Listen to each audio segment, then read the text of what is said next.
Asalaamu calaykum waraxmatullaahi wabarakaatuh. Silvia Romano gabadhii Talyaaniga ahayd ee la baxday Caaisha oo aayado quraan ah ugu jawaabtay dadkii u hanjabay. Hadalhaynta warbaahinta dalka Talyaaniga waxaa qabsaday sheeko ku saabsan Silvia Romano oo baggeeda Facebook ku soo qortay aayado quraan ah iyada oo ay ku fasireen luuqadeeda. Ficilkan ayaa u muuqda mid ay Romano ugu jawaabayso dadka hanjabaadaha iyo dhaleecaynta ugu jeedinaya baraha bulshada. Silvia ayaa dhowaan dib ugu laabatay dalkeeda kadib markii laga sii daayay afduub muddo 2 sano ah loogu haystay Soomaaliya. Muran hor leh ay horseeday markii ay soo qortay aayadaha quraanka oo ay dadka fikrado badan oo kala duwan ka qaateen ujeedada ay ka leedahay. Labada aayadood ay ku fasirtay luuqadda Talyaaniga ayaa ku jira suuradda Fusilat, gabadhii Soomaaliya laga sii daayay oo muslimadeeda loogu hanjabay. Haddaba gabadhan muslimadda ah buuq lala xiriirinayay iyo baarlamaanka Talyaaniga ka dhacay. Shukri Siciid oo ah wariye madax bannaan oo ku sugan Talyaaniga ayaa sheegtay in siyaabaha loo fasirtay ujeedada Silvia ay ka mid tahay in lagaga shakisan yahay inay difaacayso qoliyaha afduubtay. Hadalkeeda macnihiisa anigu waxaan u fasirtay in maadaama dadka xaq jirinta lagu tilmaamo oo la aaminsan yahay inay yihiin dad xun ayadu leedahay dadkaas cadowgeeda u aragtid aniga xorriyaddeeda iga qaaday. Waxaa dhici karta inay saaxiibadaha dhow noqdaan laakiin samira bay u baahan tahay.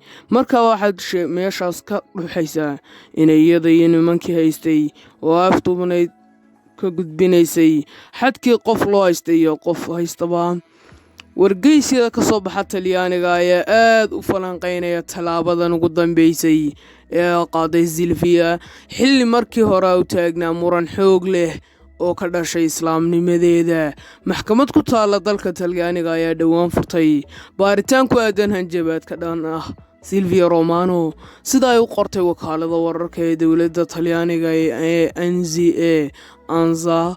Kiiska ay ilaa hadda socdo waxay gabadhani ay mar ka soo muuqatay maxkamadda kiiskeeda dhageysanaysay.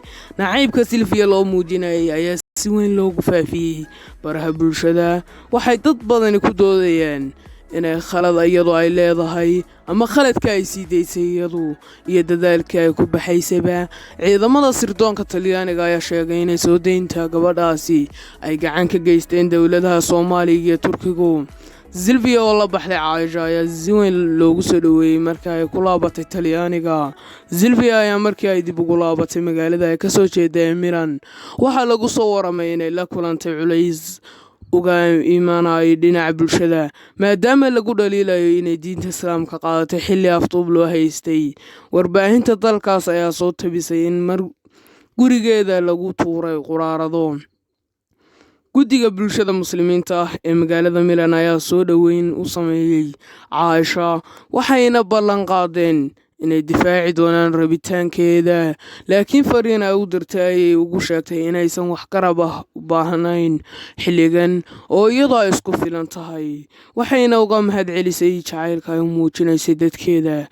Bartamihii bishan xildhibaan ka tirsan garabka midig ee dalka Talyaaniga ayaa canaan weyn la kulmay kadib markii uu argagixiso cusub ku tilmaamay Silvia. Alessandro Bagano oo ah mudane baarlamaanka u matalaya xisbiga qaxootiga neceb ayaa soo hadal qaaday Silvia Romano mar uu ka cabanayay waxay dowladda uga juglaynaysay in dib loo furo kaniisadaha xilliga lagu jiro xayiraadda u sababay cudurka coronavirus. Inkastoo markii dambe la furi waayay ama la yidhi waa la furayaa walciyaadu billaah. Bagano wuxuu ku sheegay in fikir diin ah ay nacayb ah uu ku jiro xukuumadda isbahaysiga ee hadalka dalka Talyaaniga maamusha. Wuxuuna intaas ku daray in sidaasi ay tahay marka ay gabadha argagixisada cusub oo dalka dib ugu soo laabatay. Gabadhan muslimadda ah markii hore Silvia ayaa la odhan jiray waa magac gaaleed ay ku tilmaamtay, iminkana Caaisha ay isku bixisay. Hadalkiisa ayaa muuqday mid uu ku durayay go-aanka ay ra'iisul wasaaraha Talyaaniga iyo wasiirka arrimaha dibadda ku salaameen Silvia Romano ama Caaisha baan iska nidhaahnee isla markii ay garoonka diyaaradaha ka soo degtay. caaisha romano waxay ahayd samafalka howlgeli jirtay xarun lagu daryeelo caruurada agoonta ah oo ku taalo koonfur bari ee Kenya. Koox hubeysan ayaa bishii November sanadkii 2017 ka afduubtay halkaas, waxaana loo kaxaystay dhinaca Soomaaliya. Waxaa la rumaysan yahay in kooxdii afduubka geystay ay ka tirsan yihiin qolada la sheego qoladaas oo afduubyada ka qayb galaya la yidhi, sidan wararka ay ku xusantahay aan la sheegin. Ra-iisul wasaaraha dalka Talyaaniga Giuseppe Conte iyo wasiirkiisa arrimaha dibadda ayaa garoonka diyaaradaha uga hortegay markii ay Silvia kasoo degaysay magaalada Rome ee caasimadda dalkaasi. Wararkii la xiriira Silvia Caaisha ayaa isa soo dabagelgelaya isbuucidan lasoo dhaafay. Bulshada Talyaaniga ayaana muuqda inay ku kala qaybsan yihiin xaaladeeda, xilli qaarkood ay dhaliilayaan, kuwa kalena ay difaacayaan. Wasalaamu calaykum waraxmatullaahi wabarakaatu. fadlan sii sheer garee channelka si aan horumar mug leh uga dhawaaqnay.